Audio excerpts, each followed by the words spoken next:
Dear students, मैं संदीप सिंह प्रवक्ता भौतिक विज्ञान JPIC डिजिटल स्टडी के यूट्यूब चैनल पर आपका स्वागत करते हैं। प्रिय विद्यार्थियों, यह लेक्चर आपके लिए बहुत ही महत्वपूर्ण है। आज के इस लेक्चर में हम लोग गति के समीकरण का निगमन सीखेंगे। गति के 3 समीकरण हैं जिसमें से पहला समीकरण है B बराबर U प्लस AT और दूसरा समीकरण है S बराबर UT plus half AT square और तीसरा समीकरण है B स्क्वायर बराबर U स्क्वायर प्लस 2AS। अब हम ये जानकारी यहाँ पर प्राप्त करेंगे कि ये जो भी भौतिक राशियाँ हैं वे क्या हैं। यहाँ पर U क्या है, V क्या है, A क्या है, T क्या है और S क्या है। देखिए, U वस्तु का प्रारंभिक वेग है। ये क्या है? वस्तु का प्रारंभिक वेग है। और V क्या है? वस्तु का अंतिम वेग है। ये क्या है? V वस्तु का अंतिम वेग है। A क्या है? वस्तु द्वारा उत्पन्न अचर त्वरण है। T क्या है? लिया गया समय है। और S क्या है? पिंड द्वारा तय की गई दूरी है। S क्या है? पिंड द्वारा तय की गई दूरी है। तो यहाँ पर हम क्रमानुसार एक एक समीकरण का निगमन देखेंगे जो कि हमारे लिए बेहद ही महत्वपूर्ण है और ये आसान भी बहुत है। और बस हम स्टेप को समझेंगे। आपको हम जो भी निगमन बताएंगे वो कलन विधि से बताएंगे, अर्थात कैलकुलेशन विधि से बताएंगे। किस विधि से बताएंगे? कैलकुलस विधि से बताएंगे। कलन विधि से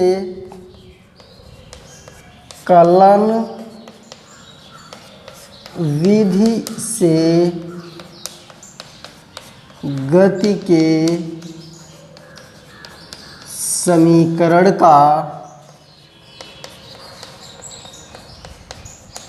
निगमन। इसको कलन विधि को कैलकुलस मेथड कहते हैं। इसको क्या कहते हैं? Calculus method. प्रिय विद्यार्थियों, कलन विधि से गति का समीकरण हम लोग ज्ञात करना सीखेंगे। यहाँ पर आप क्लास 9th में ग्राफ विधि से समीकरण का निगमन सीख चुके हैं, इसलिए हम उस नियम को नहीं बता रहे हैं। आप ग्राफ विधि से इन तीनों समीकरण का निगमन आप कर चुके हैं। तो आज हम आपको कलन विधि से बताएंगे, कैलकुलस विधि से बताएंगे, जिसमें इंटीग्रेशन मेथड से किया जाता है। कलन में मुख्य रूप से 2, एक तो समाकलन और दूसरा अवकलन होता है। इन्हीं 2 मुख्य नियमों का उपयोग करते हैं। तो हम गति का पहला समीकरण लेते हैं। गति का पहला समीकरण का निगमन derivation of first equation of motion. प्रथम समीकरण का सबसे पहले हम निगमन देखेंगे। देखिए, अब यहाँ पर कुछ तार्किक बातें हैं। क्या है?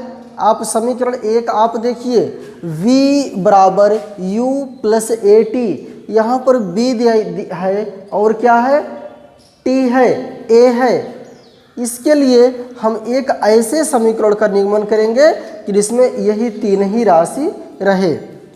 देखिए, हम जानते हैं ए बराबर d v upon d t होता है। ये आपको हम बता चुके हैं। त्वरण का जब वेलोसिटी का एक बार समय के सापेक्ष में अवकलन करते हैं तो वहाँ पर वही क्या मिलता है, त्वरण मिल जाता है। और दूरी को दो बार अवकलन करते हैं, दूरी को समय के सापेक्ष में दो बार अवकलन करते हैं तो वहाँ पर हमको क्या प्राप्त होता है, तब भी त्वरण प्राप्त होता है। ए बराबर डी स्क्वायर एस अपान डी टी स्क्वायर। और आपको बी बराबर बताया गया है डी एस अपान डी टी होता है, डी एस अपान डी टी। यहाँ पर हम क्या कर देंगे, क्रॉस मल्टीप्लाई कर देंगे। ए डी टी बराबर डी वी हो गया। अब इसको हम किसी भी तरफ लिखें कोई दिक्कत नहीं है, ए डी टी। अब यहाँ पर आपको पीडीएफ फाइल दी जा चुकी है, उसमें बिल्कुल हम लिख दिए हैं। आप देखिए अब इसके बाद यहाँ पर क्या करेंगे, दोनों पक्षों का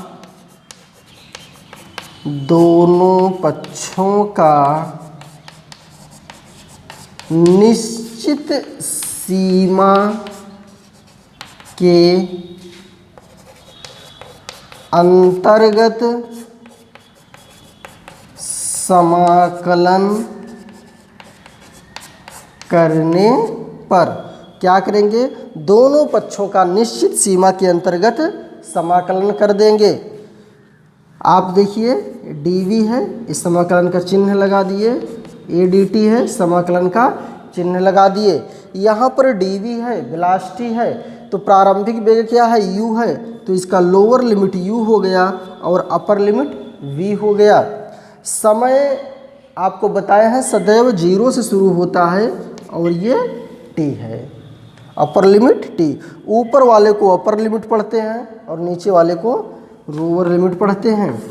हम एक सूत्र जानते हैं dx बराबर x होता है, तो dv का क्या हो जाएगा, dv का v हो जाएगा।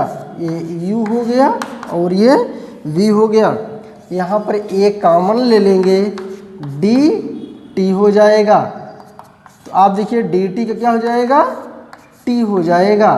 तो 0 से t हो गया। अब upper limit minus lower limit रखते हैं, तो अपर लिमिट जब b के स्थान पर b लिखेंगे, माइनस v के स्थान पर u लिखेंगे, जो हो गया।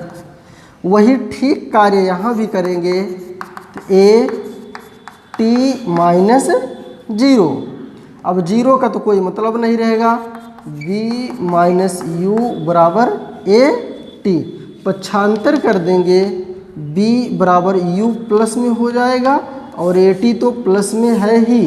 आप ये देखिए यही समीकरण आ गया, यही समीकरण आ गया। ये क्या है, यही गति का प्रथम समीकरण है, यही गति का प्रथम समीकरण है, यही गति का प्रथम समीकरण है। हम उम्मीद करते हैं कि ये बेहद आसान था, बिल्कुल पूर्ण रूप से समझ में आया होगा, कहीं कोई दिक्कत नहीं हुई होगी। अब हम लोग जो दूसरा है गति का दूसरा समीकरण का निगमन, derivation of second equation of motion. यहाँ पर हम गति का दूसरे समीकरण का निगमन करेंगे। आपको हम इसके पहले बता चुके हैं कि a बराबर d V upon D t होता है। b का एक बार समय के सापेक्ष में अवकलन कर देते हैं तो हमको क्या मिल जाता है, त्वरण मिल जाता है। आप जानते हैं कि जब दूरी का दो बार अवकलन कर देते हैं समय के सापेक्ष में, उसे क्या कहते हैं, a बराबर D square S upon D T square, a बराबर डी स्क्वायर एस अपान डी टी स्क्वायर। तो यहाँ पर अब हम ये देखेंगे कि यहाँ पर यस भी है और u भी है, तो हम जानते हैं b बराबर डी एस अपान डी टी, b बराबर डी एस अपान dt, यहाँ पर क्रॉस मल्टीप्लाई कर देंगे तो क्या हो जाएगा, ds बराबर v dt, ds बराबर v dt हो गया। अब देखिए अभी आप प्रथम समीकरण में देखे थे v बराबर u प्लस ए टी, यह मान यहाँ रख देंगे, u के v के स्थान पर a u plus A T. ध्यान दीजिएगा पूरे ऑल ओवर फिजिक्स में हम b को सदैव मोड़ते हैं और u को हम कभी भी मोड़ते नहीं हैं। ds बराबर t तो रहेगा ही dt, u dt plus A T d T. अब बिल्कुल यही लाइन वहाँ भी हम लिखेंगे कि दोनों पक्षों का निश्चित सीमा के अंतर्गत समाकलन करने पर, यहाँ पर एक स्टेप हम छोड़ दे रहे हैं, डायरेक्ट समाकलन कर दे रहे हैं। ये 0 से 0 लोअर लिमिट है और यस अपर लिमिट है, 0 लोअर लिमिट है और t अपर लिमिट है, 0 लोअर लिमिट है और t अपर लिमिट है। तो आप यहाँ ये देखिए ds का क्या हो जाएगा, यस हो जाएगा, 0 से यस हो गया और यहाँ u कॉमन ले लेंगे तो क्या हो जाएगा dt, यहाँ पर a कॉमन ले लेंगे तो t dt, 0 से t। अब आप देखिए यहाँ upper limit minus lower limit लगा देंगे, यही कार्य तो हम करते हैं। यहाँ पर u t लिमिट तो लगा ही रहेगा, a देखिए t dt का जो समाकलन होगा वो आप समझिएगा वो t स्क्वायर बाई 2 हो जाएगा। हम यहाँ पर समझाने का प्रयास कर रहे हैं। देखिए t की पावर 1 t dt हो जाएगा तो x की पावर n, t की पावर 1 प्लस 1 1 प्लस 1, तो ये क्या हो जाएगा t स्क्वायर बाई 2 हो जाएगा। आप ये देखिए t स्क्वायर बाई 2 हो जाएगा, यहाँ 0 से t आप लगा दिए। अब आप ये देखिए यहाँ क्या हो गया, यस बराबर हो गया u, अपर लिमिट t के स्थान पर t लिखे, फिर t के स्थान पर 0 लिख दिए, प्लस वही सेम कार्य यहाँ भी करेंगे, t के स्थान पर t लिखे, फिर t के स्थान पर लोअर लिमिट में 0 हो जाएगा। अब यस बराबर यहाँ u t हो गया प्लस हाफ t स्क्वायर। आप ये देखिए यस बराबर u t plus half a t square हो गया, ये प्रूव हो गया। यही क्या है गति का द्वितीय समीकरण है, ये क्या है गति का द्वितीय समीकरण है। आइए हम तीसरे की ओर चलते हैं। गति का तीसरा समीकरण का निगमन। यहाँ पर थोड़ा देखिएगा, यहाँ b भी है और यस भी है, यहाँ क्या है b भी है और यस भी है। इसलिए देखिए आप थोड़ा बात समझिएगा, b बराबर ds अपान dt होता है, ये तो होता है, और b को लाने के लिए यहाँ dv से ऊपर गुणा कर दिए और dv से नीचे गुणा कर दिए। क्योंकि जब कोई भी हम ऊपर भी गुणा कर दिए और नीचे भी गुणा कर दिए तो उसमें कोई भी अंतर नहीं होगा। अब इसको हम लिख सकते हैं, आप ये देखिए इस प्रकार से हम लिख रहे हैं dv अपान dt और यहाँ ds अपान dv है। अभी आपको हम बताए हैं कि dv अपान dt क्या होता है। आप ये देखिए dv अपान dt, यही तो एक्सेलरेशन होता है, यही क्या होता है एक्सेलरेशन होता है। तो ये आपका हो जाएगा b बराबर a ds अपान dv।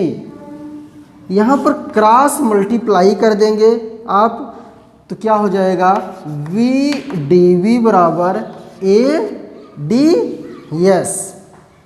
बिल्कुल समझ में आया होगा, बेहद आसान है। फिर वही कार्य यहाँ पर करेंगे, दोनों पक्षों में समाकलन कर देंगे। ये क्या है समाकलन का चिन्ह है, यहाँ वी डी वी है, तो जब डी वी है तो यहाँ upper limit lower limit you हो गया और अपर लिमिट वी हो गया। यहाँ डी एस है तो लोअर लिमिट 0 हो गया और अपर लिमिट यस हो गया। अभी आपको हम ये देखिए बताए थे t d t v d v का भी वैसे होगा, बी स्क्वायर बटे 2 हो जाएगा, ए यू हो जाएगा और ये वी हो जाएगा। यहाँ देखिए ए कॉमन हो जाएगा 0 से यस। अब यहाँ upper limit minus lower limit लिखेंगे तो वी 1/2 कॉमन ले लीजिए, तो वी के स्थान पर बी लिख दिए, फिर वी के स्थान पर यू लिख देंगे ए।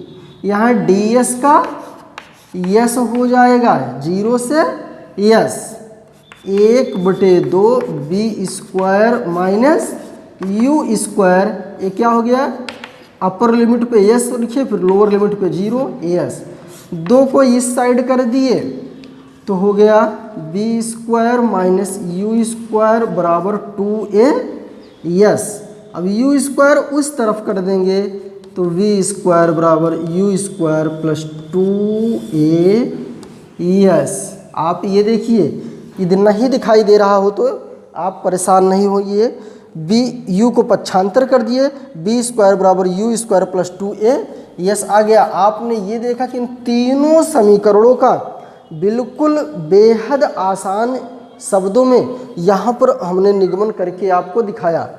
यहाँ पर यदि पूरे ये आप जान ही रहे हैं, प्रत्येक समीकरण में हम पहले ही आपको बता दिए कि क्या दिया गया है। तो इस प्रकार से यह लेक्चर आपके लिए बहुत महत्वपूर्ण है। यदि इस लेक्चर में कहीं कोई समस्या हो तो आप नीचे कमेंट बॉक्स में कमेंट कर सकते हैं, और इसकी पीडीएफ आपको हम पहले ही प्राप्त करा चुके हैं, उसमें आप देख लेंगे, बिल्कुल पूरा का पूरा स्पष्ट हो जाएगा। आप लोग निरंतर हमारे वीडियो में बने रहते हैं, इसके लिए बहुत बहुत धन्यवाद।